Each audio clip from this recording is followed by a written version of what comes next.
Hola, ¿qué tal? Sé que no puedes verme, pero sí escucharme, así que presta atención a esta exposición. Mi nombre es Jesús y el día de hoy estaré junto con cuatro compañeros. Acá se encuentra Israel, Alexander, yo, Luis y Maite. Nosotros pertenecemos a la Escuela Profesional de Filosofía en la Universidad Nacional Mayor de San Marcos y el día de hoy, o sea el día en que te topes con este video, trataremos acerca de un tema bastante interesante, solo si eres fan de la filosofía y de los dolores de cabeza. La rama a la cual nos referiremos es el de la filosofía de la mente, a través del filósofo John Rogers Searle, específicamente su libro Intencionalidad, como pueden observar. Bueno, primeramente quiero dejar en claro esto sobre la filosofía de la mente.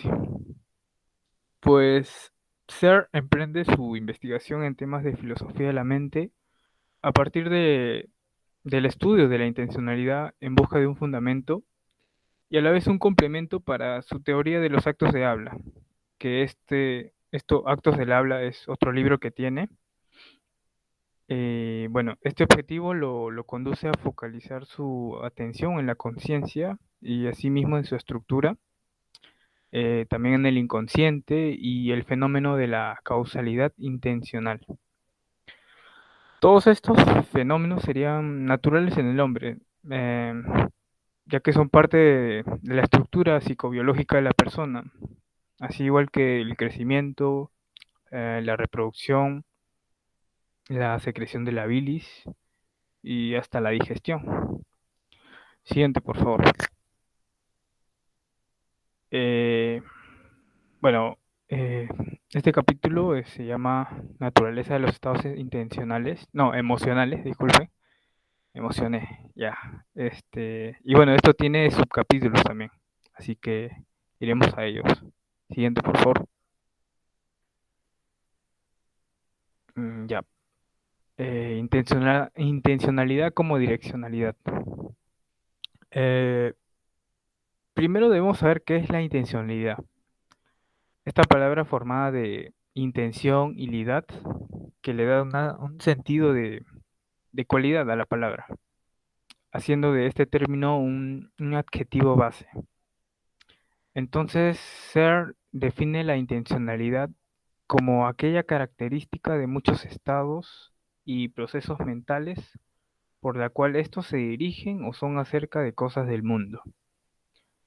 Son estados, por ejemplo, estados mentales, creencias, deseos, intenciones, esperanzas, temores, entre otros. Estos poseen, como se ha dicho, intencionalidad, pero el dato curioso es que es intrínseco, porque específicamente está dentro de nosotros y, bueno, más cercano está en la mente, así concretamente. De esta se deriva, entre otros tipos de intencionalidad, la intencionalidad lingüística, la cual es convencional y está presente también en los actos del habla. Así, el lenguaje depende de la intencionalidad, pero a su vez la intencionalidad posee una estructura lógica y por ello podemos analizar los estados mentales intencionales de una manera análoga a los actos del habla. Mientras esto se compone de una fuerza ilocucionaria, esta palabra ilocucionaria, que es un poco extraña, se refiere a la expresión de una intención, la intención del hablante para realizar un beneficio, ya sea propio o para otra persona. Bueno, la fuerza ilocucionaria contiene un espacio proposicional eh, donde los estados intencionales presentan un modo psicológico con un contenido intencional. El modo psicológico especifica el tipo de estado intencional, como ya mencioné, creencia, deseo, esperanza o miedo. Por su parte, el contenido intencional es aquello hacia lo que éste se dirige. ya que el contenido de un estado mental no debería confundirse con el objeto de este pensamiento. El contenido forma parte del estado mental. Es así que el estado intencional no es sobre su propio contenido, sino sobre algún objeto.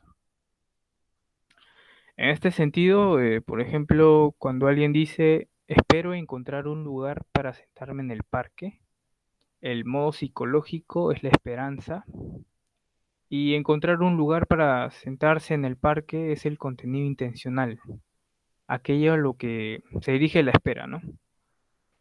De igual forma, tanto los actos de habla como los estados intencionales tienen una dirección de ajuste, palabras mundo y mente mundo, la cual estas dependen del modo psicológico. Em, por ejemplo, las hipótesis, las percepciones, los recuerdos y las creencias tienen una dirección mente-mundo, ya que estos modos psicológicos se los separan entre verdaderos o falsos, de acuerdo si representan verdaderamente o no a la realidad en que éstas se dirigen. En cambio, en los deseos e intenciones, el mundo debe ajustarse a ellos para que sean verdaderos, por lo cual la dirección de ajuste es mundo y mente. Los modos psicológicos son satisfechos si se cumplen estas condiciones, por las cuales es posible decir que la representación de la realidad corresponde verdaderamente con ella. Ya, intencionalidad. Bueno, este problema, el problema de la intencionalidad, eh, ha sido uno de los problemas más importantes de la filosofía, de tal manera que muchos filósofos, tales como Schopenhauer, Brentano y hasta Popper, lo han tomado como el problema fundamental de la filosofía, solo para ellos. Debido a esta importancia, debe procederse cuidadosamente a la hora de partir de una u otra definición de ella, pues si cualquiera de estas es inadecuada, el sistema filosófico estaría muy débil desde sus mismas bases. Por ello, la filosofía tradicional suele darle a los conceptos usos diferentes a los usos comunes, no necesariamente en este tema de filosofía de la mente, sino que, bueno, si son interesados en la filosofía sabrán que las palabras no funcionan comúnmente acá. Eh, y claro, la intencionalidad no se ha librado de esto, lo cual implica que es necesario abordar el problema desde otra perspectiva. En este caso se ha optado por la filosofía del lenguaje y de la mente, de la tradición analítica. Siguiente, por favor. Bien, ahora el siguiente subcapítulo es la intencionalidad como representación, el modelo del acto de habla.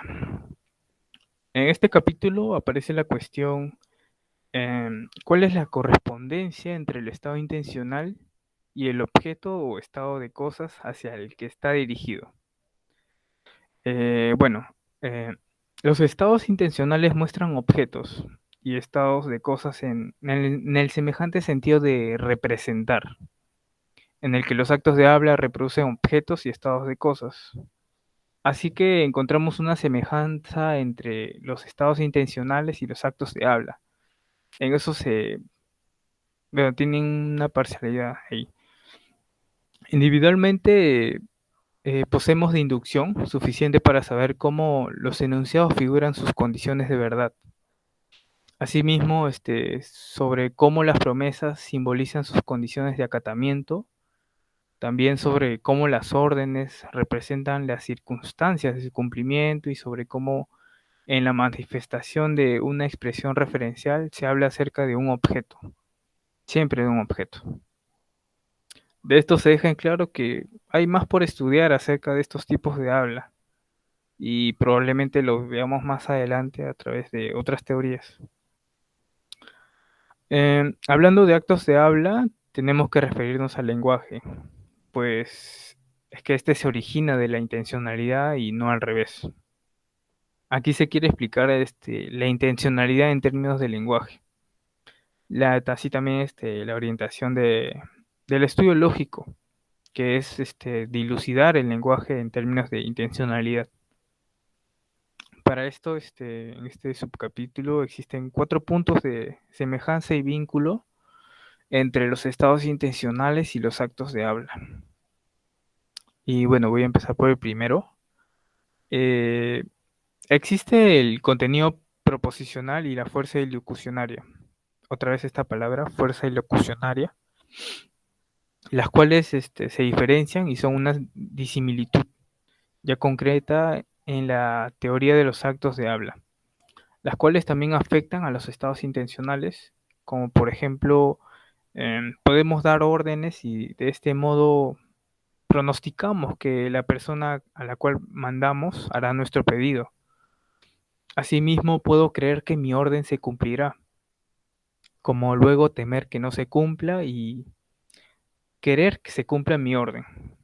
Esto es todo mental. Estos son los casos de acto de habla, donde encontramos una distinción obvia entre el contenido proposicional, que es mi orden, y la fuerza ilocucionaria, con la cual el contenido proposicional se presenta en el acto de habla. Sin embargo, en la segunda clase de casos, en los estados intencionales hay una separación entre el contenido representativo de mi orden y el carácter psicológico, en el que se encuentra la creencia, el temor, la esperanza o cualquiera en el que se tiene ese contenido representativo. Bien, ahora iré al segundo. Eh, el espacio de diferenciación de los sentidos de encaje, que también son parte de la teoría de los actos de habla, atañe del mismo modo a los estados intencionales. En el aspecto aseverativo de los actos de habla, donde se encuentran enunciados, descripciones, aseveraciones, entre otros, deberían de alguna manera articular con un espacio que exista aparte de ser verdaderos o falsos, pero el ámbito de la clase directiva de los actos de habla, en las que hay órdenes, mandatos, ruegos, etcétera, y la clase comisiva, esta palabra también extraña, comisiva, que según John Austin significa un acto que se realiza al decir algo, por ejemplo, ordenar, prometer, apostar. Y bueno, estas deben encajar con una realidad que existe independientemente. Y así en la medida en que lo hacen o no, eh, no deberíamos decir que son verdaderos o falsos, sino que tales cosas como que son obedecidos o desobedecidos, satisfechos, cumplidos, etcétera. Bien, ahora el tercero. Ah, un tercer vínculo entre los estados intencionales y los actos de habla es que en la elaboración de cada hecho ilocucionario con un contenido proposicional, manifestamos una circunstancia intencional con el contenido proposicional. Es por ello que ese estado intencional es la cualidad de franqueza en este tipo de acto de habla. Por ejemplo, si menciono que P reflejó una creencia de que P, o si prometo hacer A, manifiesto la intención de hacer A. Asimismo, si doy una orden de hacer A, declaro el anhelo o deseo de que se haga A. O sea, todo tiene otra vez esta causa y efecto, siempre es lo mismo, ¿no? Y el sentido intencional le da eh, varias formas, digámoslo así. Bueno, estas conexiones entre los actos ilocucionarios y las circunstancias de sinceridad intencional expresadas en los actos de habla son internas. Todo está en la mente. Eso es cierto, pues. En la intencionalidad, esta frase de todo está en la mente se hace cierta. Y bueno, ya aclarado eso, queda el último. Em, Acá se encuentra la generalidad de condiciones de satisfacción que se aplica totalmente tanto a los actos de habla como a los estados intencionales en los casos que se encuentre una dirección de encaje. En esto decimos, por ejemplo, que un enunciado es verdadero o falso, que una si una orden, condicionada, una orden es atacada o desacatada, como una promesa, así también pueda mantenerse o romperse, siempre en esa ambigüedad. eh, Donde en cada uno de estos casos hablamos de un triunfo, un fiasco del acto ilocucionario para conectar con la realidad en la orientación de acoplamiento individual dada por el objeto ilocucionario. Para tener una expresión, podríamos llamar a todas estas condiciones condiciones de satisfacción o condiciones de éxito.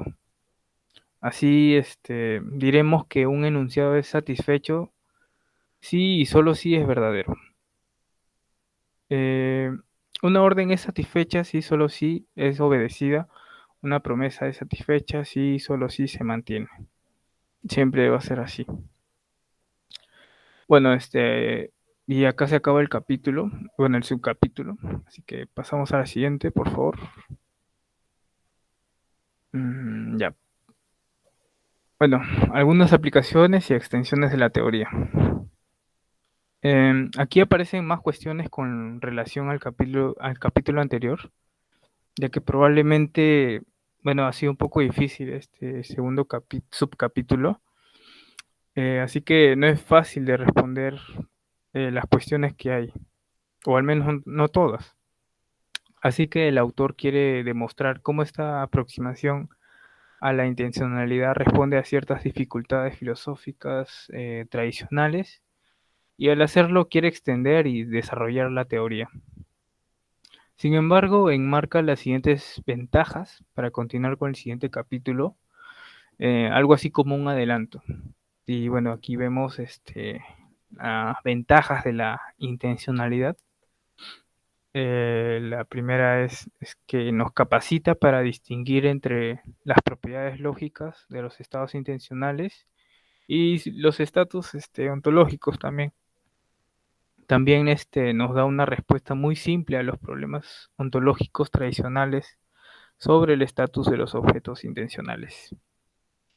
Y la tercera es que mm,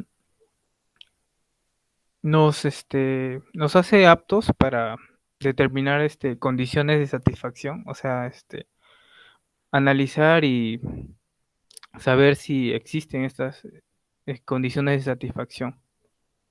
La cuarta, saber si un estado intencional determina sus condiciones de satisfacción, que es algo parecido a la tercera, pero bueno, es diferente.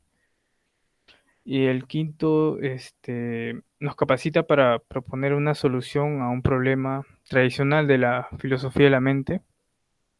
Y por último, esta explicación de la intencionalidad sugiere una muy simple explicación. O sea, nosotros vamos a entender la relación entre la intencionalidad con C y la intencionalidad con S. Así que así acaba este capítulo. Y bueno, daré pase a otro compañero que explicará otro subcapítulo. Si no me equivoco, es mi compañero Alex. Subcapítulo 4. Significado. Primero se tiene que diferenciar. La siguiente, PPT, por favor. Siguiente, PPT. Ya. Primero se tiene que diferenciar algo obvio. Los estados mentales y los actos de habla difieren en su participación con el mundo, y esto es la realización intencional. En uno se tiene un proceso mental el cual engloba creencias, miedos, temores, etc., donde la intencionalidad es intrínseca, mientras que en el otro, los actos de habla se ejecutan mediante una reproducción física, sean sonidos o grafías en un papel. Entonces, estos actos de habla, que no poseen intencionalidad en sí, deben obtenerla de algún modo. La mente debe generar esta intencionalidad en ellos, puesto que los sonidos solamente no significan nada. En este caso, la pregunta sería, ¿cómo impone la mente intencionalidad en objetos que no la poseen? Siguiente PPT, por favor. A estos objetos se refieren los fenómenos físicos que ocurren en el mundo. Y mientras que la intencionalidad de la creencia es intrínseca, puesto que solamente es mental, ya que no valen las interpretaciones externas, la intencionalidad de las emisiones, o sea, los actos de habla, son derivadas, o sea que no tienen un sentido en sí, sino son interpretaciones del propio sujeto. Pero ¿cómo se deriva la intencionalidad? Existen para ello dos niveles.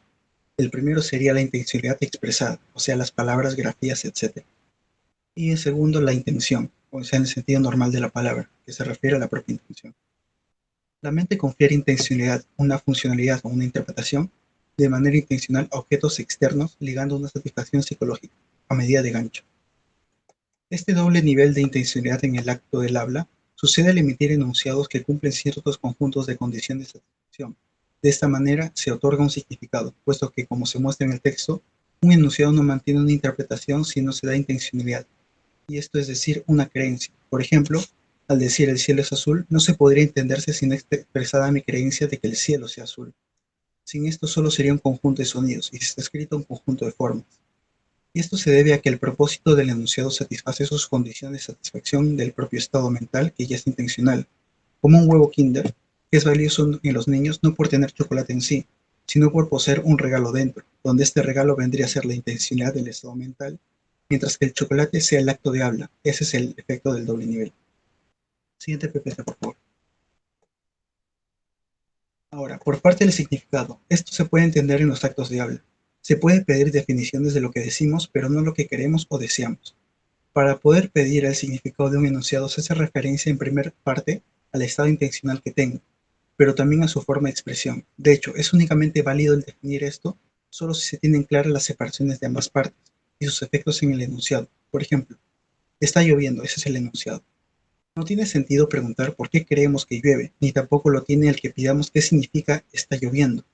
En el primero, porque no se diferencia la creencia con el contenido intencional, y en el segundo, porque cuando se especifica el contenido del enunciado ya está definida la separación entre la creencia, creo que está lloviendo, y la intencionalidad, estoy enunciando que está lloviendo. Siguiente PPT, por favor. Explicado de otra manera, podríamos decir que John cree que P, y tendría sentido totalmente. Pero si decimos John quiere decir que P, se siente incompleta la oración. Hace falta más que solo ese segmento. Podríamos decir que al decir tal y tal cosa, John quiere decir que P. Entonces P no sería algo con intencionalidad en sí, sino se dice mediante un medio por el cual se quisiera decir que P.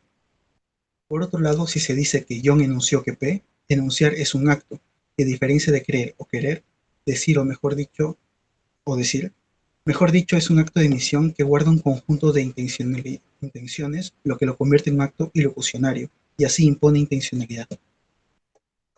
Siguiente PPT, por favor. El subcapítulo 5, creencia y deseo. Siguiente. Ahora bien, los estados de habla se dividen básicamente en dos, creencia y deseo. En este capítulo servirá principalmente para ver qué tan sustanciales y qué tanto podemos analizarlos utilizando estos dos grupos. Para ello definiremos antes que en deseo se mantienen los grados de intensidad más, como son gusto, anhelo, preferencias, querer, codiciar, etc. Y en creencia también tenemos este desglosamiento de términos, como son sentir certeza, tener un presentimiento, suponer, etc. Entonces, estos dos grupos en sí engloban varios términos, los cuales se pueden utilizar para expresar distintos enunciados. Por ejemplo, está bien decir me gustaría no haberlo hecho, pero está mal decir deseo, quiero no haberlo hecho, puesto que está utilizando formas de deseo incorrectas para referirse a un caso sucedido o que se sabe que ha sucedido en el pasado. Para ello necesitaremos considerar un sentido más amplio de la palabra deseo, como en me alegro de haberlo hecho. Entonces tenemos estos dos grupos que para referirnos más simplificadamente a ellos usaremos cre y des, y jugaremos con ellos hasta ver qué tan básicas son, reduciendo otras formas intencionales a cre y des. Siguiente PPT, por favor.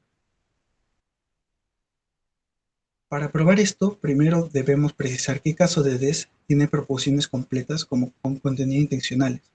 Pero en el español tenemos oraciones que aparentemente nos oculta esto. Por ejemplo, podemos utilizar quiero tu casa y me gusta tu casa y aparentemente son iguales. Pero analizando podemos descubrir que no. Quiero tu casa el próximo verano. El quiero está modificando no a próximo verano, sino a tu casa. Entonces, ¿qué se estaría diciendo? Se da a entender que el próximo verano yo quisiera tener o usar tu casa. Lo que esa frase significaría es que yo quiero algo, y eso es que yo quiero que yo tenga tu casa el próximo verano. Entonces, todos los casos de des de la forma o quiere barra desea X Tendrá un contenido semántico que signifique yo quiero que yo detenga tu casa o una frase adverbial yo quiero que modifica un verbo tener de la estructura profunda. Siguiente PPT, por favor. Volviendo al propósito inicial de simplificar los estados intencionales en CRE y DES, podemos analizar algo como el temor. Por ejemplo, yo temo P, entonces debo de creer que P existe y desear que no P ocurra. Pero esto no es equivalente en ambos sentidos, puesto que la combinación de creencia y deseo no necesariamente equivale al terror o al temor. Si yo creo algo y deseo que ese algo no ocurra, no necesariamente me debe de aterrar o de lo debo temer. Por ejemplo, yo puedo creer que una amistad mía me deje de hablar y puedo creer que esa amistad no me deje de hablar, pero ello no implica que yo le tema o le tenga terror. Sigamos aplicando esto a otros estados intencionales, por ejemplo la expectativa, puesto que es algo simple como un deseo referido al futuro, de esta forma. Si yo tengo expectativa por P, debo creer en un futuro que ese P ocurrirá. En cambio, los disgustos son más complicados. Si me disgusta algo, tengo la creencia que en el presente es que sucede ese algo, y también haber creído en el pasado que no pasaba ese algo, y finalmente desear que no pase, con la siguiente forma. Si me disgusta P, en el presente debo haber creído que P, en el pasado haber creído que no P, y desear el no P. En el caso del lamento es simple. Se lamenta algo que se cree y se desea que no suceda eso. O sea, lamento P, debo creer en P y desear no P. En la esperanza se tiene cierta incertidumbre, puesto que debo creer que está sucediendo y no P al mismo tiempo. También debo creer en P y desear que P ocurra. Siguiente PPT, por favor. Luego de estos casos podemos decir que todos los estados intencionales pueden resumirse a CRE-IDES, pero no es lo único que existe en ellos. Pongamos el ejemplo de admiración. Si yo admiro a P, entonces debo creer que P tiene cualidades que me gustan y también desearía que siga teniendo esas cualidades a lo largo del tiempo. Pero también puedo querer que otras personas o yo mismo seamos como P y querer que P nunca cambie, etc.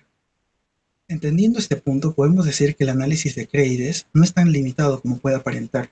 Incluso los estados que aparentemente no tienen un direccionamiento intencional poseen dentro de sí creencias y deseos que sí tienen dirección. El mayor inconveniente con este modelo es que más de un estado puede verse irreconocible con otro, puesto que estar molesto de algo y estar triste por algo o lamentar algo son todos casos de creo P y deseo que no P. Obviamente son sentimientos distintos, pero irreconocibles luego de analizarlos con ambos grupos. Además, estos estados no siempre son acordes exhaustivamente a una realidad personal. Por ejemplo, me puede parecer divertido que la selección peruana haya perdido de nuevo, entonces debo creer que perdieron, pero no tengo ningún deseo al respecto. Incluso puedo creer que la situación, incluso puedo no creer que la situación sea divertida en sí, aunque personalmente me sienta de esa manera, o sea, la sienta divertida. Sin embargo, el análisis en base a las condiciones de satisfacción es algo bastante productivo para simplificar todos estos estados y en capítulos posteriores se podrá evidenciar mejor. Ahora le daré paso a mi compañero.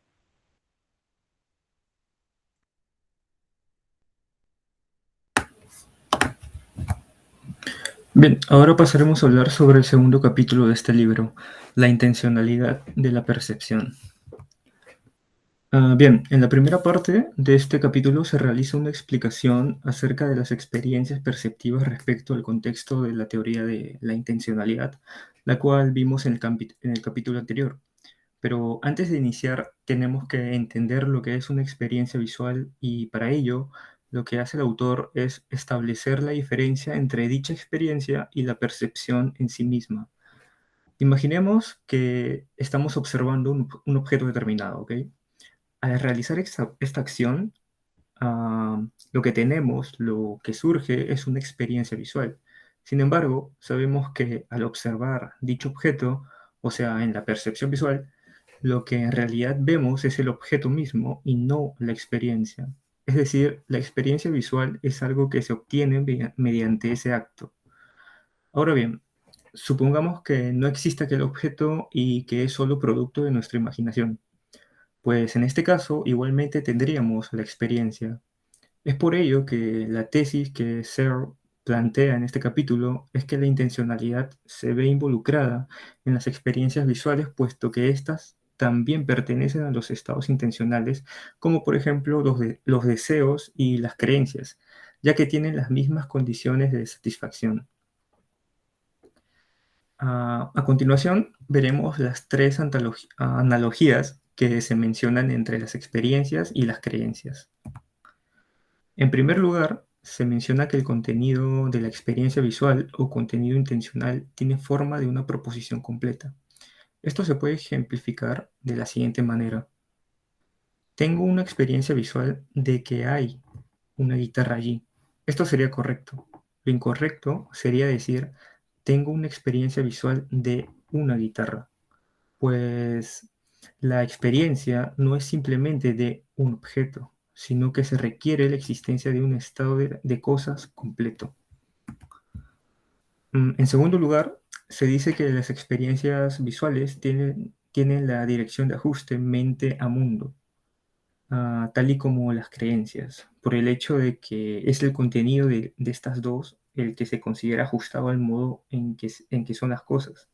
Es decir, si las condiciones de satisfacción no son cumplidas, sería la experiencia visual o la creencia la que caería en error y no el mundo. Y finalmente, el autor afirma que las propiedades que se especifican por su contenido intencional no son exactamente propiedades de las experiencias visuales. En otros términos, sería un error decir que cuando observamos, por ejemplo, un libro azul, la experiencia visual que tenemos es azul, al igual que lo que se especifica del contenido mismo, o sea, del libro. Mm, Bien, en esta segunda parte del capítulo se mencionan las diferencias entre las experiencias visuales y las otras formas de intencionalidad, tales como las creencias o los deseos. La primera distinción que se plantea es que las experiencias visuales, a diferencia de las creencias y deseos, son eventos que requieren de la conciencia. Nosotros podemos desear o creer en algo en específico, incluso cuando ni siquiera pensamos en ello. Asimismo, la experiencia posee distintos modos de satisfacción, pues esta no representa a un objeto, sino que lo presenta, debido a la inmediatez con la que podemos acceder a él. Otro aspecto que distingue estos dos tipos de intencionalidad es que las experiencias visuales poseen autorreferencialidad causal, pues es que el contenido intencional de la experiencia visual es el que genera la misma experiencia visual. Por ejemplo, podemos decir lo siguiente. Tengo una experiencia visual de que hay una guitarra blanca allí, y el hecho de que hay una guitarra blanca allí está provocando esta experiencia visual. La última disimilitud que se menciona entre estas formas de intencionalidad es la que está relacionada con el carácter del aspecto o el punto de vista bajo el cual se percibe un objeto. Al momento de realizar la percepción visual, lo cual va a generar la experiencia visual, podemos cambiar el aspecto del objeto percibido mediante el cambio de nuestro punto de vista. Por lo contrario, cuando se trata de deseos o creencias, es el objeto mismo el que se representa y no un aspecto en específico. En la tercera parte se habla acerca de la red de los estados intencionales y el trasfondo de las capacidades mentales no representacionales y su influencia en la percepción. Pero sobre todo se discute acerca de cómo se puede determinar las condiciones de satisfacción por la experiencia visual si sabemos que tanto la red como el trasfondo influyen. El autor menciona 3 casos con los que podremos responder esto. En este primer caso, son las diferentes creencias las que provocan diferentes experiencias perceptivas con diferentes condiciones de satisfacción.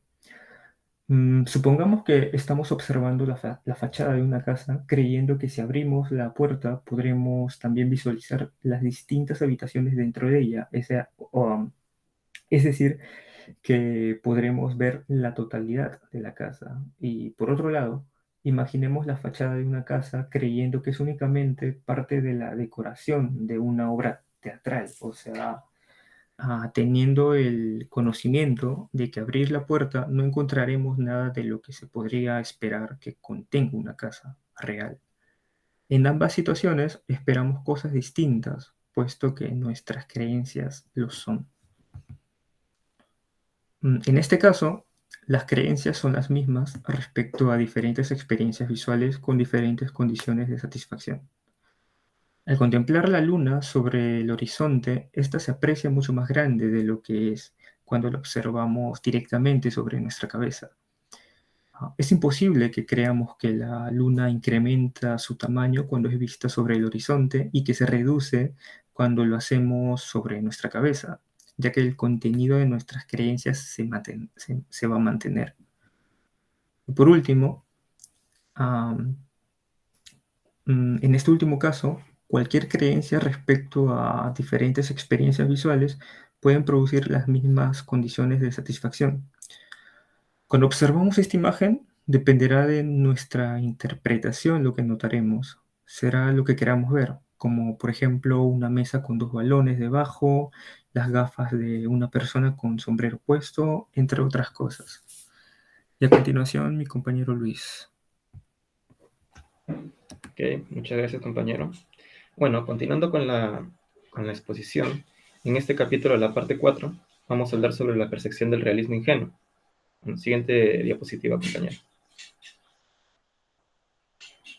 Muy bien.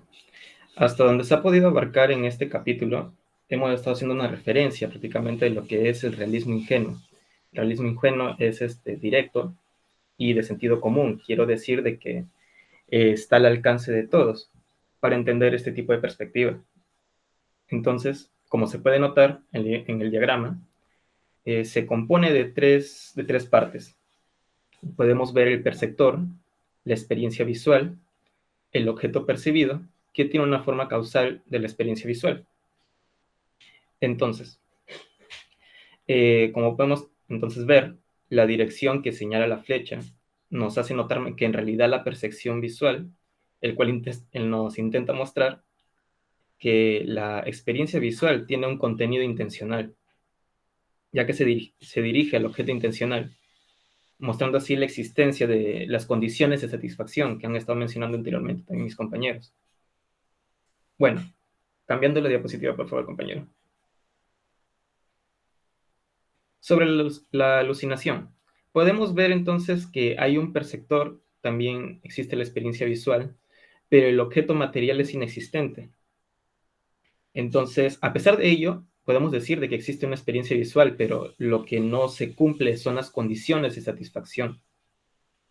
Entonces, con estos dos diagramas, que hemos mostrado el primero sobre el realismo ingenuo y la alucinación, podemos podremos entender lo que va a venir a continuación. Siguiente diapositiva, por favor, compañero. Muy bien. Ahora contrastemos la visión realista ingenua con dos teorías que no están de acuerdo con la perspectiva realista ingenua. Tenemos que es la teoría representativa y el fenomenalismo.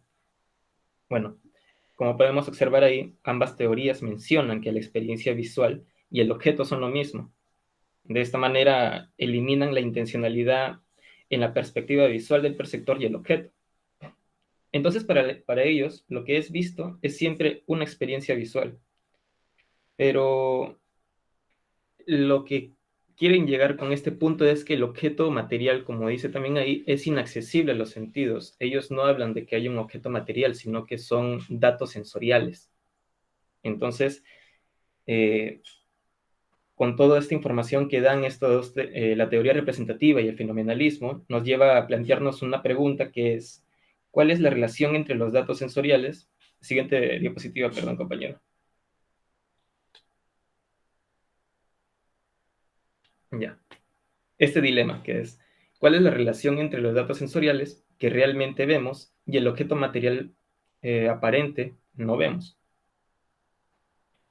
Bueno, esto no se cuestiona lo que es el realismo ingenuo, ya que para ellos no vemos lo que son datos sensoriales, como mencioné, o mejor dicho, las experiencias visuales, sino que para el realismo ingenuo ellos, o sea, ven o nosotros vemos lo que son los objetos materiales. Y ese no es el caso de la teoría representativa y el fenomenalismo. Mientras que en el caso de las alucinaciones, vemos absolutamente nada, pero en ambos casos existen lo que es la experiencia visual, ya sea habiendo un objeto o no habiendo un objeto, para el realismo ingenuo.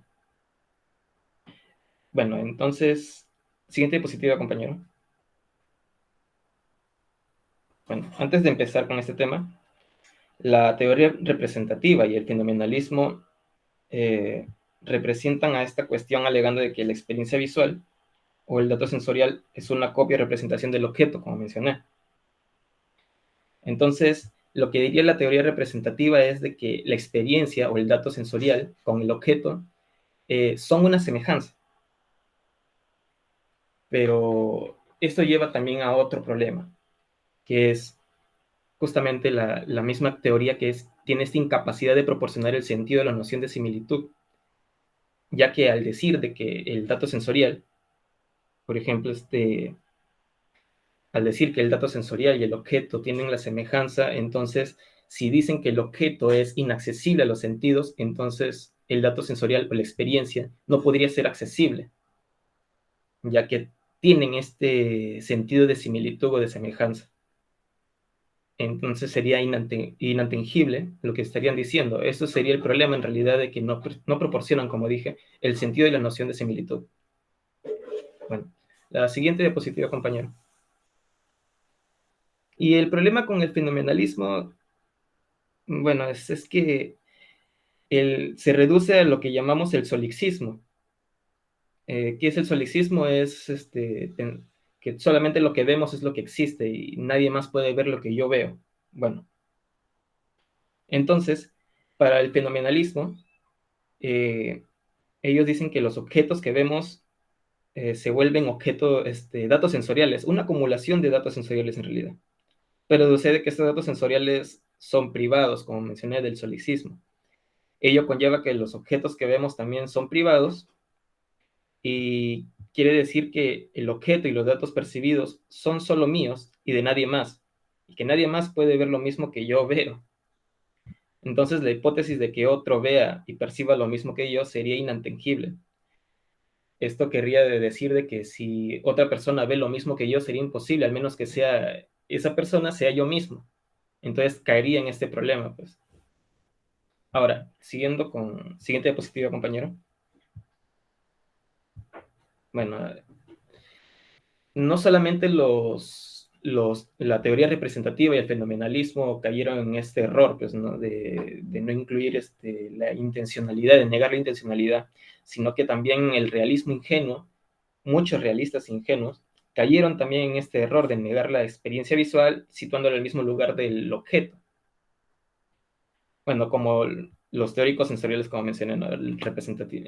La teoría representativa y el fenomenalismo. Bueno, de este modo, al situar mal la intencionalidad, cuando en realidad el objeto material solo puede ser objeto de percepción visual, porque la percepción visual tiene un contenido intencional, como se ha estado escuchando anteriormente mis compañeros en su exposición, tienen esta característica. Y entonces no puede quitarse entonces la experiencia visual, ya que la experiencia visual en realidad es el vehículo con el contenido intencional. Bueno, siguiendo la siguiente diapositiva, por favor, compañero. Ahora la quinta parte de este capítulo son las condiciones de verdad. ¿Okay? Siguiente diapositiva, por favor, compañero. Bueno, volviendo al tema que has estado en realidad trabajando en el tema de la intencionalidad, se formulará la siguiente pregunta, que es, ¿cuáles son las condiciones de verdad de una oración de la forma que X ve una guitarra blanca? Bueno, como mencionó mi anterior compañero en su exposición, desde el punto de vista de la teoría de la intencionalidad, aquella oración estaría mal formulada porque el contenido intencional de la visión es proposicional, como estaba mencionando mi compañero. Las oraciones tienen que ser de contenido proposicional. Entonces, hasta... perdón.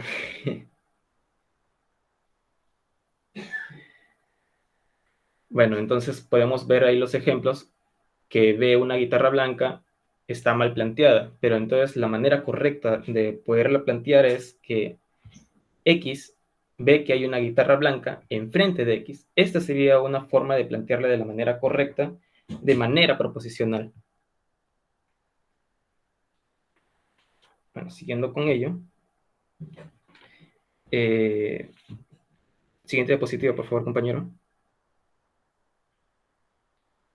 Muy bien. De esta manera, entonces, podemos expresar las condiciones de verdad, donde, número 1, como se ve ahí, X tiene una experiencia visual que tiene A, condiciones de satisfacción, B, propiedades fenoménicas.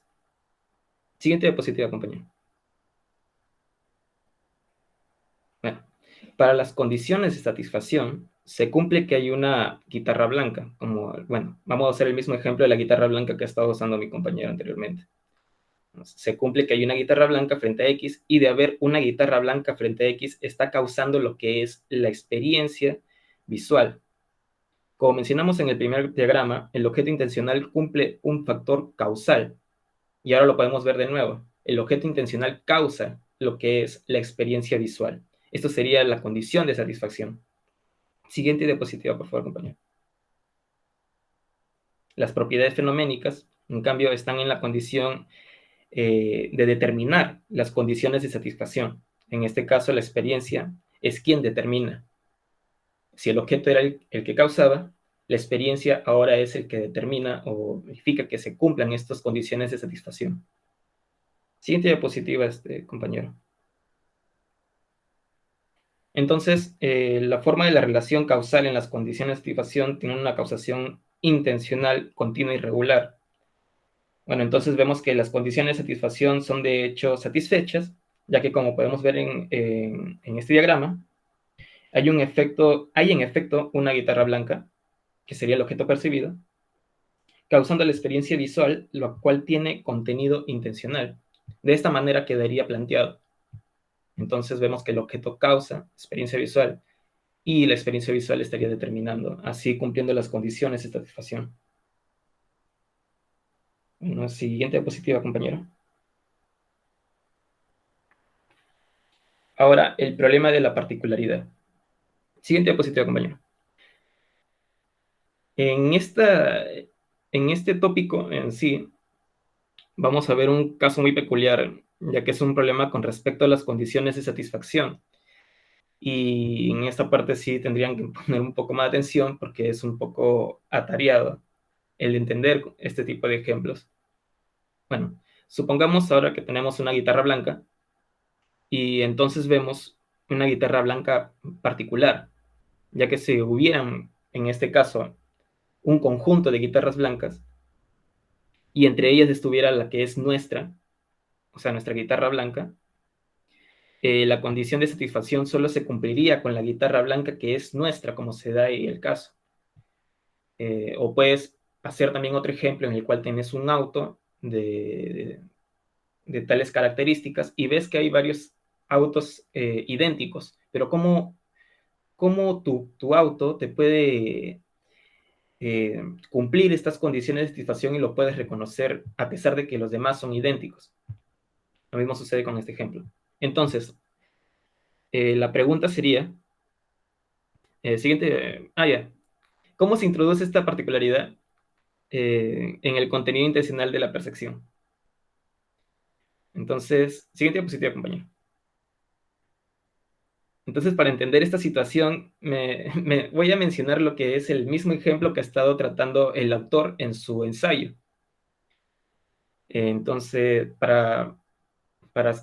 solamente voy a tratar de hacerlo de que sea un poco más entendible, y si tienen alguna duda, al menos pueden verificar de nuevo el contenido, ya que es el mismo ejemplo, solamente que algunas variantes cambiadas. Bueno, ya, ahora imaginemos que, como dice en el ensayo, imaginemos que hay una galaxia lejana, y en esa galaxia lejana existe un planeta idéntico al nuestro, hasta la más mínima molécula, es idéntico.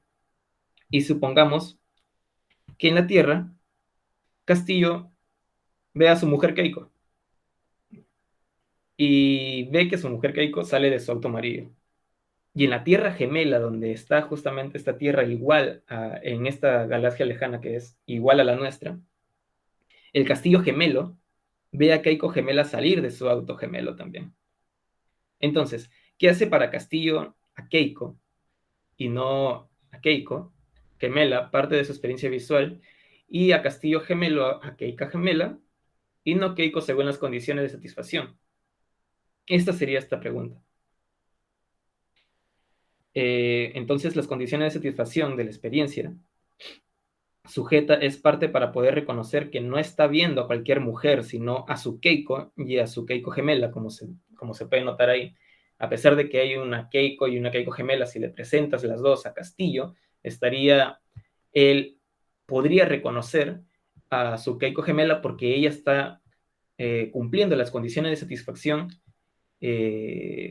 para poder reconocer entonces a quién está viendo. Y igual Castillo gemelo, no reconocería a Keiko, sino reconocería a Keiko gemela porque ella cumple las condiciones de satisfacción. Entonces, siguiente diapositiva, compañero.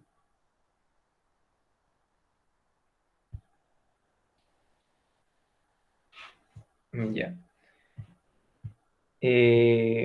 Bueno, volviendo a la pregunta central, ¿cómo se introduce? Como mencioné, la particularidad en el contenido intencional. En la actualidad existe una solución que es un poco inadecuada, pero no logra responder cómo introduce el contenido intencional, porque se basa solamente en explicar la intencionalidad desde el punto interno, pero excluye todo lo que es desde el lado externo.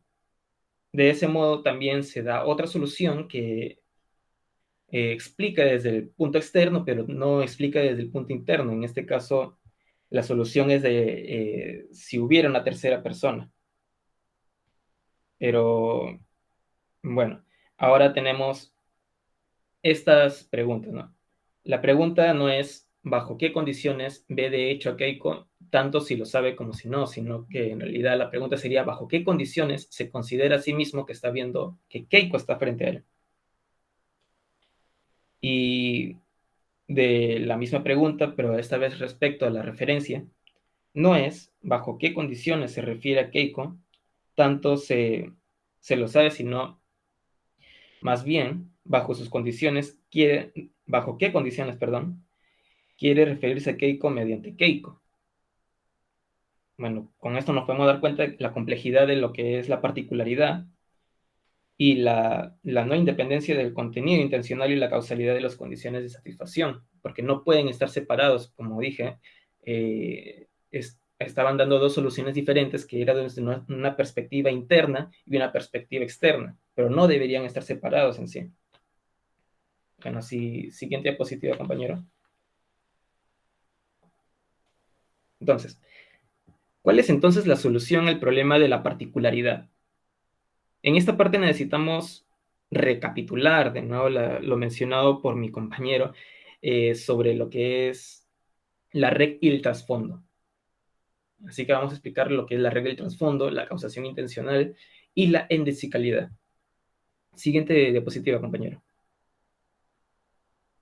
Bueno, sobre la red y el trasfondo, hay que saber que estos afectan a las condiciones de satisfacción del estado intencional, ya que, de acuerdo a lo que se ha estado explicando en este trabajo, los contenidos intencionales no determinan sus condiciones de satisfacción aisladamente. Quiere decir que hay una relación entre los contenidos intencionales, que es la red, y las capacidades no representacionales, que es el trasfondo.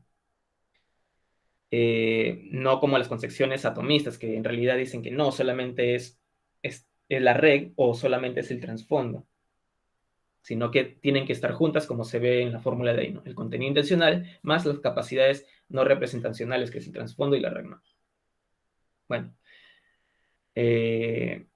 después habíamos mencionado que también estaba la causación intencional. Bueno, la causación intencional es siempre interna a las condiciones de satisfacción de los estados intencionales. Habíamos mencionado que la intencionalidad determinaba las condiciones de satisfacción. Bueno, Al lanzar esto con la reg y el trasfondo, podemos ver que para que sea parte de las condiciones de satisfacción del estado intencional de Castillo, debe ser causado por Keiko más bien, que por Keiko gemela. Castillo debe tener una identificación anterior de Keiko como Keiko, y su experiencia presente debe referirse a esa identificación anterior a la determinación de las condiciones causales de satisfacción. Bueno, esta parte se entenderá mejor con lo que es la indexicalidad. Bueno, ahora explico sobre qué es la indexicalidad. Bueno, a esto nos referimos que los agentes que están relacionados indéxicamente con sus propios estados intencionales son propias redes y sus propios trasfondos. Quiero decir que en esta parte va a inferir la particularidad, pues desde el punto de vista de Castillo, cualquiera de sus experiencias no es simplemente una experiencia que acontezca a alguien, es más bien su experiencia, la red de estados intencionales de la que es consciente de su red, y las capacidades de trasfondo de las que hace uso de su, es su trasfondo. Pues. Como podemos ver ahí en este diagrama de la indexicalidad, Castillo tiene, en este caso, las experiencias, que son la red de Castillo, pero sus experiencias, y con ello el trasfondo de Castillo, que es el objeto percibido, o en este caso sería Keiko, ¿no? Pero solamente su red de Castillo y su trasfondo de Castillo cumplen estas condiciones de satisfacción. Bueno, siguiente diapositiva, compañero. Bueno, ya dejando en claro lo que es trasfondo, lo que es reg y trasfondo, causalidad intencional, indexicalidad. Ahora vamos a ver los casos que trata de la reg y el trasfondo. Cómo se involucran en el contenido intencional para determinar que las condiciones causales de satisfacción sean particulares, en vez de generales, claro, ¿no? Bueno, primero vamos a trabajar lo que es la reg, como podemos observar ahí. Y después, ya veremos lo que es el trasfondo. Bueno, en la reg, supongamos que el contenido global que Castillo tiene el conocimiento global que Castillo tiene de Keiko, viene del hecho de que ha tenido una secuencia de experiencias. En este caso, las experiencias vamos a decir que son X, Y, Z. Bueno, son experiencias visuales y de cualquier otro tipo que haya estado acumulado de Keiko en el pasado. Ahora, estas experiencias son experiencias pasadas, pero todavía tienen recuerdos presentes de ellas. Los recuerdos los vamos a representar como A, B, C y otros puntos suspensivos que son otros recuerdos, ¿no? Bueno, si por ejemplo A es un recuerdo de X, entonces parte de las condiciones de satisfacción de A es que debe haber sido causada por X. Del mismo modo que es parte de las condiciones de satisfacción de X, que es una percepción de Keiko, debe haber sido causada por Keiko. Entonces, todo lo que he dicho lo podemos plasmar en estos simples diagramas, ¿no? X, entonces A, Keiko, entonces X. Por transitividad, entonces podemos decir que Keiko, entonces A, o podemos, si X causa A, Keiko causa X, podemos decir también entonces que Keiko causa A, o Keiko causa también los recuerdos, ¿no? Bueno, por consiguiente decimos que no solo basta que la experiencia esté satisfecha por la descripción de Keiko, sino que tiene que ser satisfecha solamente por Keiko y no por Keiko gemela, porque vemos que Keiko solamente causa las experiencias y de estas experiencias Keiko causa los que son los recuerdos, pero solamente Keiko, más no Keiko gemela. Ahora, siguiente diapositiva, compañero. Bueno, ahora estamos suponiendo que en el punto 1, por ejemplo, la experiencia visual que Keiko está allí y su presencia y rasgos están causando esta experiencia visual es distinta del punto 2, la experiencia visual, una mujer con rasgos idénticos a los que Keiko está allí y y presencia y rasgos están causando esta experiencia visual. Siguiente diapositiva, compañero.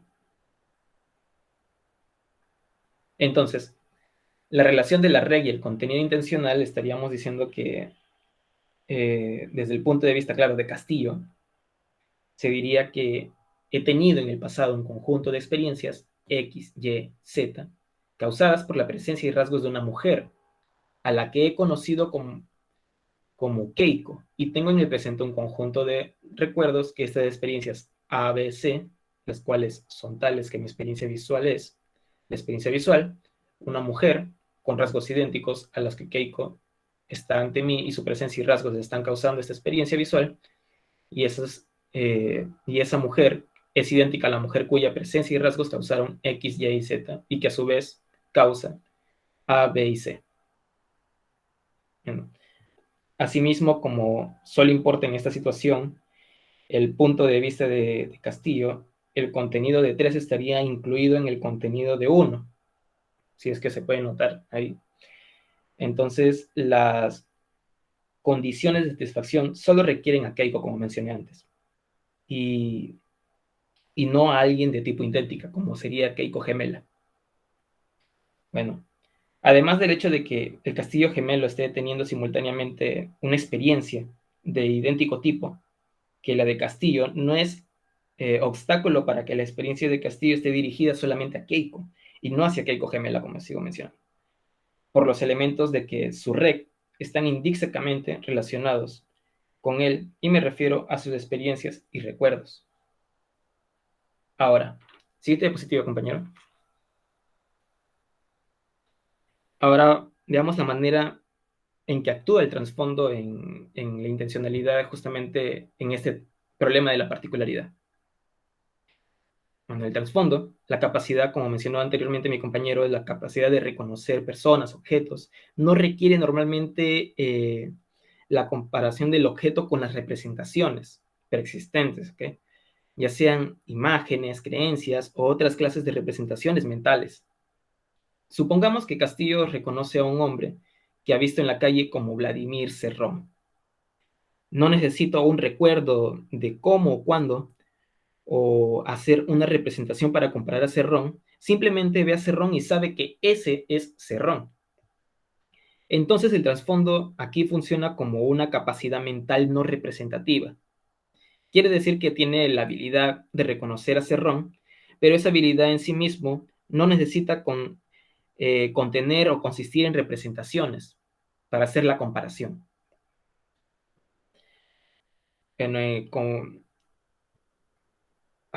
Como en el caso en que Castillo es casi parecido, ¿no? En el caso en el que Castillo reconocía a Keiko, en de igual manera, reconoce que aquel es su Cerrón y no el Cerrón gemelo, por lo cual hará uso de la intuición. Pero ahora la pregunta que viene, siguiente diapositiva, compañero. ¿Cómo descifrar esa intuición en un caso donde no hay representaciones anteriores a las que el contenido intencional pueda hacer referencia? Bueno, cada uno tiene una experiencia cuyo contenido es, como se observa ahí, experiencia visual. En el punto 1 es un hombre a quien reconozco como Cerrón, está ante mí y presencia y rasgos están causando esta experiencia visual.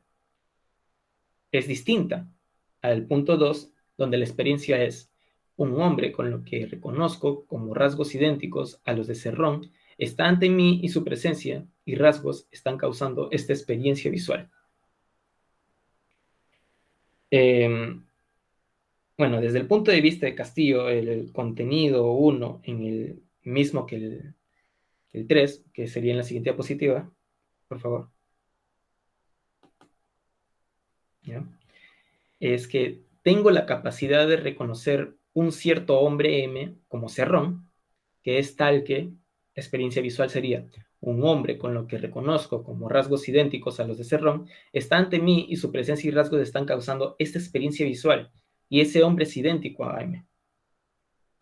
Entonces, tanto Castillo como el castillo gemelo, cualitativamente idénticos, claro, sus experiencias pueden ser idénticas. Pero la diferencia entre los dos es que Castillo, sus experiencias hacen referencia a sus propias capacidades. Como mencioné antes, es particular. Tienen esta característica que es particular. Ellos piensan que solamente son sus experiencias visuales y de ello determinan su contenido, de sus condiciones de satisfacción. Entonces, y sucede lo mismo del mismo modo que la indexicalidad de la red soluciona el problema de Keiko gemela y la indexicalidad de trasfondo soluciona el problema de cerrón gemelo. Bueno, ahí ya se explica lo que es este problema de la intencionalidad de la percepción interna y la intencionalidad de la percepción externa. Bueno, terminó la explicación de ambas partes. No vayan a pensar que estos operan de manera separada. Mencioné antes de que no pueden estar separados. En realidad lo hacen en conjunto ya. Y en sí no existe una línea de separación definida entre estos dos. Siempre van a estar trabajando en conjunto lo que es la red y el trasfondo en este tipo de problemas. Bueno, siguiente diapositiva, compañero. Ahora vamos a hablar lo que es el argumento exéctico. Siguiente diapositiva, por favor. Bueno, lo que en el ensayo, lo que voy a hablar ahorita, se va a explicar según la crítica que se le hace al realismo ingenuo al autor. Eso lo pueden encontrar también en el ensayo donde hemos estado explicando durante todo este tiempo en la exposición. Bueno, el realismo ingenuo, en realidad, ¿qué es lo que argumenta? Perdón, el argumento es escéptico, ¿qué es lo que argumenta? Dice que el realismo ingenuo cae en este escepticismo por la razón de que no pueden identificar los términos independientes. En este caso sería la experiencia y el objeto intencional, ya que el argumento escéptico cree que la base de reconocer que hay un objeto material es que se produzca la experiencia visual. Y bueno, es un error, porque eso no ocurre. Bueno, y si no ocurre así, no podríamos reconocer el objeto. Esto, ¿qué es lo que quiere decir el argumento escéptico? De que para saber de que existe un objeto material, estamos presenciando un objeto material, primero vamos a basarnos de la experiencia visual. Que primero la experiencia visual a través de la intuición va a determinar de que existe un objeto material. Pero en realidad es lo contrario. Ahora dice, como vemos ahí, estos pasos que hablan del argumento un poco más ordenado de lo que dice el argumento escéptico. Dice, número 1, para que sea realmente el caso de que esté viendo el coche, mi experiencia debe ser causada por el coche. El paso 2 dice, por consiguiente, para que yo sepa que realmente hay un coche allí, sobre la base de mis experiencias visuales, debo saber que el coche causó la experiencia visual. Y el punto 3 dice, pero el único modo en el que podría reconocer la afirmación causal es por una inferencia causal. Infiero de la existencia y características del coche como causa la presencia y la naturaleza de las experiencias como efecto. Ya desde el punto 2 y 3 ya comienza a decaer este argumento en realidad. Bueno, siguiendo.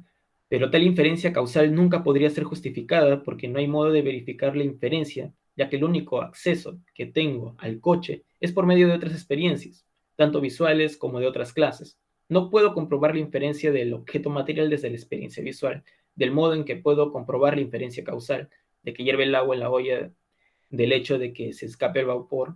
Por consiguiente, no puedo tener ninguna justificación para aceptar la inferencia. Bueno, el punto 5 dice, por consiguiente, nunca puedo saber realmente que el coche causó mis experiencias. Y por consiguiente, de acuerdo con 2, nunca puedo saber realmente que hay un coche allí sobre la base de mis experiencias visuales. Bueno, ahora, bueno, al ver esto, como mencioné, se estaba derrumbando ya desde el paso 2 y 3, ya que se malentiende, como anteriormente dije, el hecho de que se cree que la base para saber la existencia del coche es la experiencia. No es la experiencia la base.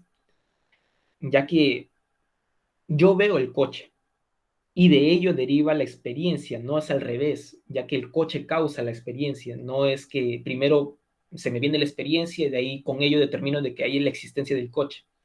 porque ahí sí se cumpliría justamente este tema que está hablando él. Si fuera así, el argumento escéptico sería válido. No podría determinar de que existe el coche, al menos que sea por la intuición, pero seguiría intuyendo, más no sabría que existe. Solamente en ese caso sería válido, pero en esta oportunidad no, porque, como dije, el realismo ingenuo de frente va en el hecho de que veo el coche y esto causa mi experiencia. Y de la experiencia determino de que existe el coche a través de las condiciones de satisfacción. Bueno, en todo caso, como dije, ¿no? Tiene esta validez el argumento si fuera lo contrario, ¿no? Ya. Ahora, agregando nomás para terminar este punto, hay que decir de que en realidad la experiencia es la experiencia de ser causada, porque la experiencia no es validadora. El siguiente diapositiva, compañero. Es autovalidadora, como dije, porque uno podría estar teniendo una experiencia y sin el causal de un objeto intencional, como mencioné antes, ¿no? En el caso de lo que es la alucinación, ¿no? Porque hay experiencia visual, pero no hay un objeto existente ahí, lo cual conlleva lo que es la alucinación. Pero si hay un objeto existente, entonces se satisfacen las condiciones de satisfacción. Bueno, como podemos ver ahí, está planteado lo que había mencionado con respecto a la experiencia visual, lo que dice el argumento escéptico, ¿no? Que da base de la existencia del objeto. Pero acá me faltó especificar en el segundo diagrama, perdón, me faltó poner en realidad ahí, que eso es lo que quiere decir el realismo ingenuo, es que la experiencia visual determina las condiciones de satisfacción de la existencia del objeto, ya que la existencia del objeto da la base de la experiencia visual. Bueno, eso sería todo de esta parte. Ahora, siguiente diapositiva, compañero. Para terminar con el último punto, tenemos los rasgos que no pueden ser establecidos por simple inspección visual. Siguiente diapositiva, compañero. Bueno, ahora después de haber mencionado la causalidad por parte de los objetos intencionales y su relación con las condiciones de satisfacción, y con ello conllevan la experiencia visual, claro, damos entrada a un caso característico, donde afirmamos ver, por ejemplo, una casa o una cosa, y en este caso podríamos decir que vemos un objeto rojo, ¿no? Bueno, pero sucede que primero podemos corroborar, al menos uno dice, parece que hay un objeto rojo, ¿no? Pero podemos corroborarlo por simple visión, o sea, tú creías que te parece, ¿no? Has pasado, por ejemplo, por un lado y has visto un objeto, pero no lo has visualizado bien y te queda esa idea, ¿no? Parece que es un objeto rojo. Vuelves a pasar, lo observas bien esta vez y solamente suficiente con la visión determinas que es un objeto rojo. Por simple visión nada más. Entonces estás satisfaciendo lo que son las condiciones de satisfacción, ¿no? Ahora, ¿cómo sucede? ¿Cómo sería en el caso de que en realidad digo, esa persona parece inteligente? Tú la ves y dices, parece inteligente. La vuelves a ver y sigues diciendo, parece inteligente. Nuevamente la vuelves a ver y sigues con esa duda, ¿no? Parece inteligente. Porque no solamente basta lo que es la simple inspección, porque si fuera con simple inspección, las condiciones de satisfacción, como menciona ahí, no serían satisfechas. Entonces, con ello decimos que las condiciones de satisfacción, la experiencia visual, sea que alguien es inteligente, pero no se sigue de esto que la inteligencia tenga que ser capaz de causar ciertas clases de experiencias sobre la inteligencia.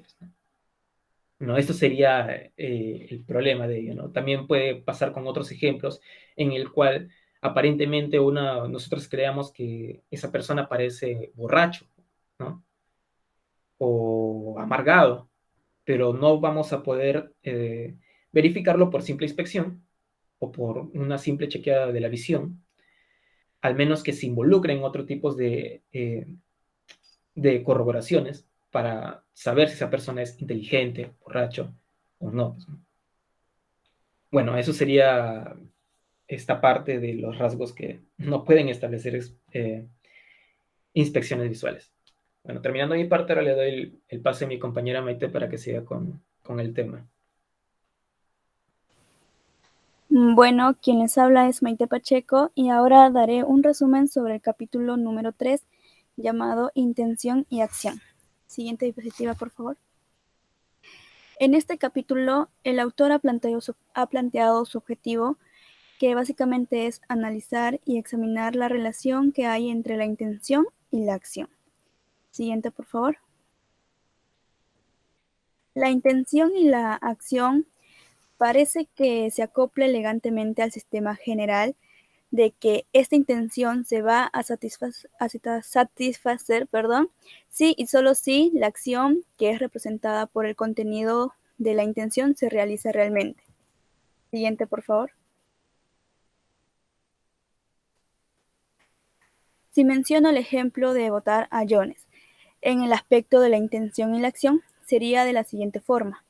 Si tengo la intención de votar a Jones, mi intención se llevará a cabo si y solo si voto a Jones. Entonces, de poco a poco nos vamos a dar cuenta de que no existe ninguna acción que se haga sin intención. Siguiente, por favor. Inclusive, si menciono el caso de Edipo Rey, que llegó a casarse con su madre Yocasta, esto es mediante una acción inintencional. Esto sucede porque hay un evento idéntico, que es una acción que él realiza intencionalmente. Es decir, Edipo tuvo la intención de casarse con Yocasta, pero cuando se casó con Yocasta, se estaba casando con su madre. El casarse con su madre no era parte del contenido intencional de la intención en la acción, pero llegó a suceder. La acción era intencional bajo la descripción casarse con Yocasta, pero no era intencional bajo la descripción casarse con su madre. Siguiente, por favor. Ahora, ¿qué es lo que mencioné una acción inintencional? En este caso es importante nombrar que una acción puede ser intencional bajo una descripción, pero no intencional bajo otra descripción. En otras palabras, una acción inintencional es cuando la acción intencional no tiene nada que ver con la descripción de la intención principal. Siguiente, por favor. Supongamos que mi perro está corriendo por el jardín y está persiguiendo un balón. En este ejemplo, el perro está realizando una acción intencional de perseguir el balón y a la vez hay una acción inintencional de arrancar las lobelías. Arrancar estas flores no ha sido intencionada. Ahora resalto que la acción intencional es la condición de poder satisfacer una intención. Siguiente, por favor. Además, existen eventos que representan el contenido de mi intención en el que no necesariamente terminan satisfaciendo mi intención. A esto me refiero a la no satisfacción de una acción intencional. Siguiente, por favor. Aquí puedo mencionar el ejemplo de Chilson en el que dice lo siguiente. Imaginemos que Bill tiene la intención de matar a su tío. Él está conduciendo y pensaba cómo va a matar a su tío, y supongamos que su intención de matar a su tío lo pone tan nervioso y excitado que accidentalmente atropella y mata a un peatón, y justo ese peatón resulta ser su tío. Ahora bien, en este caso nos podemos dar cuenta y aclarar que es verdadero decir que él mató a su tío, y también es verdadero decir que su intención de matar a su tío fue parte de la causa de que matara a su tío, pero no es verdad decir que llevó a cabo su intención de matar a su tío desde un comienzo o que su intención se llegó a satisfacer, porque no mató a su tío intencionalmente del modo en el que él quería o pensaba. Siguiente, por favor. Otro ejemplo realizado por Dan Bennett es el siguiente. Un hombre intenta matar a alguien disparándole. Supongamos que no lo apunta bien y no le da, pero el disparo provoca la estampida de una piara de jabalíes que pisotean hasta morir a la persona que desde un comienzo teníamos la intención de matar. En este caso, la intención del hombre tenía la muerte de la víctima como parte de las condiciones de satisfacción, y la víctima muere como resultado de ello. Pero a pesar de todo, estamos poco dispuestos a decir que fue un asesinato intencional. Siguiente, por favor. Ahora se especificará y se pondrá ejemplos sobre las intenciones que se forman con anterioridad a las acciones, que es conocida como la intención previa, y cuando la intención ya está en la acción misma, que también es conocida como la intención en la acción. Lo primero, o sea, la intención previa, quiere decir que ya hay una intención de realizar la acción antes de la realización misma de la acción. Y la segunda mención es de que no hay ninguna intención previa, sino que la intención está en el mismo acto. El sistema sería de la siguiente manera. En la intención previa se puede decir yo haré A o voy a hacer A. En este caso, la persona actúa de acuerdo con su intención. Y en el sistema de no haber una intención previa, el sistema sería estoy haciendo A. En este caso, la persona ya está actuando de frente. Siguiente, por favor. Para poder distinguir estas dos menciones, se pondrá ejemplos de cada uno. Para la intención previa, imaginemos que quiero ir a la Universidad Nacional Mayor de San Marcos y planeo a qué vehículos debo subir para poder llegar a aquel lugar. Aquí podemos conocer todas las cosas que haré antes de poder satisfacer mi intención. Ahora, para la intención en la acción, supongamos que al ir a la Universidad Nacional Mayor de San Marcos, estoy en el carro del chosicano y una persona me acosa. Yo, al querer defenderme, reacciono con un golpe fuerte para el victimario. Este golpe brindado es claramente una acción intencional, pero para hacerlo no he necesitado formar una intención para hacerlas antes de, es decir, no he tenido ningún plan para proporcionarle aquel golpe a aquella persona. Siguiente, por favor. Otro ejemplo en el que hay diversas acciones en el que incluyen tanto la intención previa como la intención en la acción. Bueno, otra vez supongamos que tengo la intención previa de ir conduciendo mi coche hacia mi despacho. Y cuando estoy llevando a cabo esta intención previa, cambio de la segunda velocidad a la tercera velocidad en el auto. Ahora bien, no he formado ninguna intención previa para poder cambiar de la segunda a tercera velocidad. Cuando formé mi intención de ir conduciendo mi coche hacia el despacho, o sea, ahí sí tuve una intención previa, pero nunca formulé hacer el cambio de velocidades desde un comienzo en mi pensamiento. No obstante, mi intención de cambiar esta velocidad era intencional. En tal caso, tuve una intención en la acción de cambiar las velocidades, pero no tenía la intención previa de hacerlo así. Siguiente, por favor. Ahora veremos los componentes de la acción. El ejemplo es, si yo levanto mi brazo, el acto de levantar mi brazo incluye dos componentes. Un componente intencional, que es la experiencia de actuar, y el otro componente son las condiciones de satisfacción de este componente, que es el movimiento de mi brazo. Cuando levanto mi brazo, tengo una cierta experiencia, y esta experiencia de levantar el brazo tiene un contenido intencional. Sin embargo, si tengo esta experiencia y mi brazo no sube, significa que ese contenido no se satisface. Además, incluso si mi brazo sube, pero sube sin esta experiencia principal, yo no he levantado mi brazo, simplemente mi brazo ha subido. Esos dos componentes se pueden tratar por separado. Siguiente, por favor. En el primer componente, la experiencia al actuar se puede interpretar de la siguiente manera. Aquí se considera, en primer lugar, el famoso caso descrito por William James, en el cual se le ordena a un paciente con un brazo anestesiado que lo levante. Los ojos de este paciente estarán cerrados y este paciente desconoce que su brazo está sujeto para prevenir el movimiento. Cuando abre sus ojos, se sorprende al encontrar que no había levantado su brazo. Inmediatamente se sorprende al descubrir que él no ha hecho ningún movimiento del brazo. En tal caso, tiene la experiencia de actuar, y esa experiencia tiene sencillamente intencionalidad. Podemos decir del paciente que su experiencia es la de solo intentar, pero no lograr levantar su brazo. Y las condiciones de satisfacción se determinan por la experiencia. Sabe lo que está intentando hacer y se sorprende al descubrir que no ha logrado con totalidad éxito. Siguiente, por favor. En el segundo componente se menciona el caso de Penfield, donde tenemos los movimientos corporales, pero no los componentes intencionales.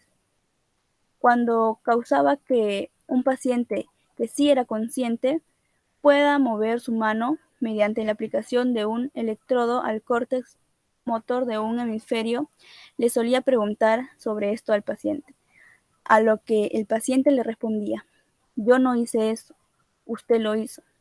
Y cuando el autor decía que si cuando causaba que se emitiese algunos sonidos, le preguntaba al paciente y el paciente le respondía que él no hacía nada de ese sonido, que fue el autor Penfield quien lo sacaba de él.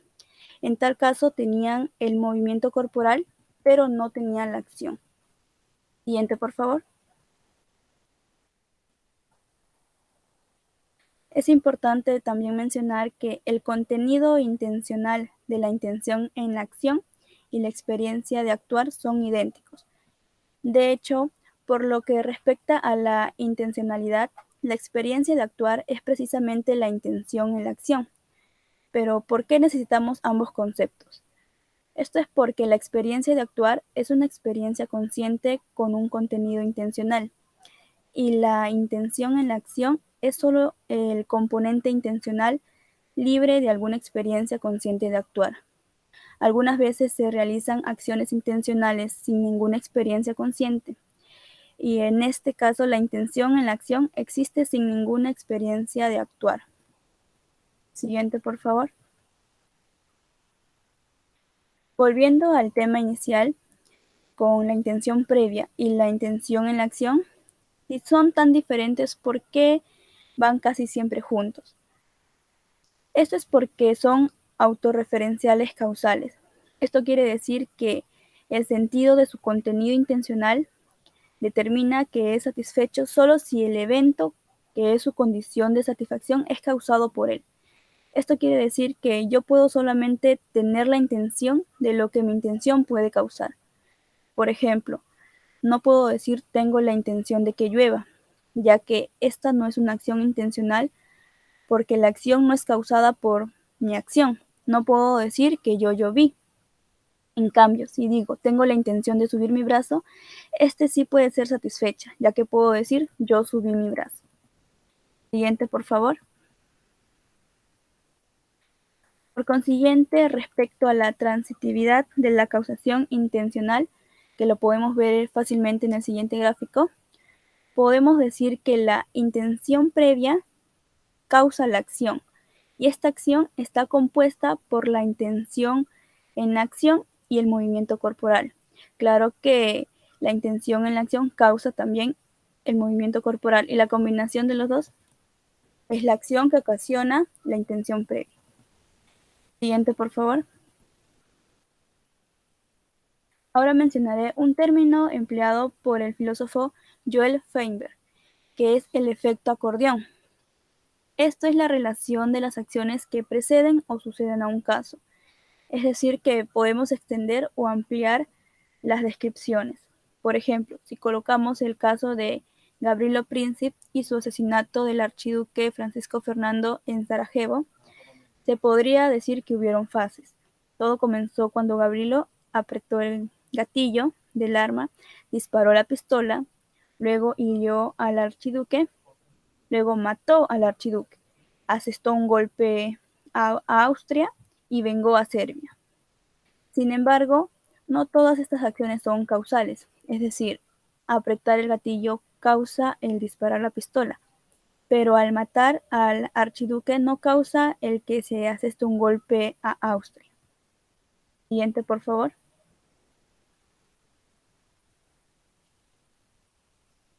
Además, como sabemos que este efecto acordeón lo podemos extender, esto no va a ser indefinidamente.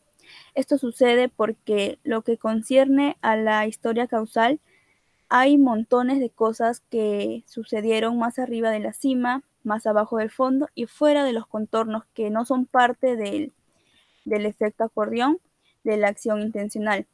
Como podemos ver en la imagen, antes de que se apriete el gatillo hay ciertas acciones, como también podemos ver a la derecha, al exterior, que esas acciones no son parte de esta acción intencional principal. Es decir, ninguna de estas cosas de arriba, ni de abajo, ni de un lado son acciones intencionales de Príncipe.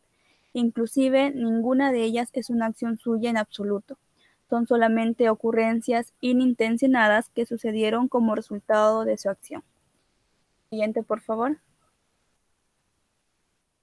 Ahora veremos sobre los actos mentales y el abstenerse a hacer algo. Esta explicación sí está un poco más fácil de explicar, ya que no hay movimiento corporal, o en este caso solo se realiza un acto mental. Si por ejemplo, si se me dice que deje de hacer ruido y yo obedezco, la intención en la acción debe causar la ausencia del movimiento, y esto sí va a ser sí o sí satisfecha, ya que esta intención en la acción causa que sea el caso de que yo no deba hacer ningún movimiento corporal.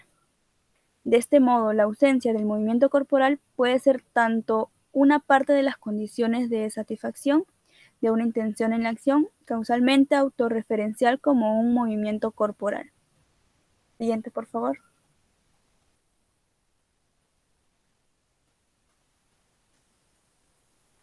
Lo que se puede rescatar y dar una importancia a este capítulo es al mencionar que todas las acciones intencionales tienen intenciones en la acción, pero no todas las acciones intencionales tienen intenciones previas.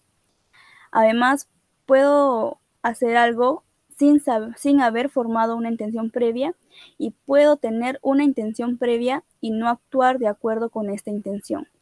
Entonces, como conclusión general, nos podemos dar cuenta que la acción y la intención son inseparables. Como ya he explicado anteriormente, pueden volver a ver el video para que puedan entender un poco mejor. Gracias. Ahora le doy el pase a nuestro compañero Jesús. Bueno, después de una explicación extensa que hemos dado a solo 3 capítulos sobre este ensayo, nos toca despedirnos, ya que solo eso nos ha tocado. Bueno, pues gracias. Siguiente diapositiva. Muchas gracias. Y bueno, suscríbanse a mi canal.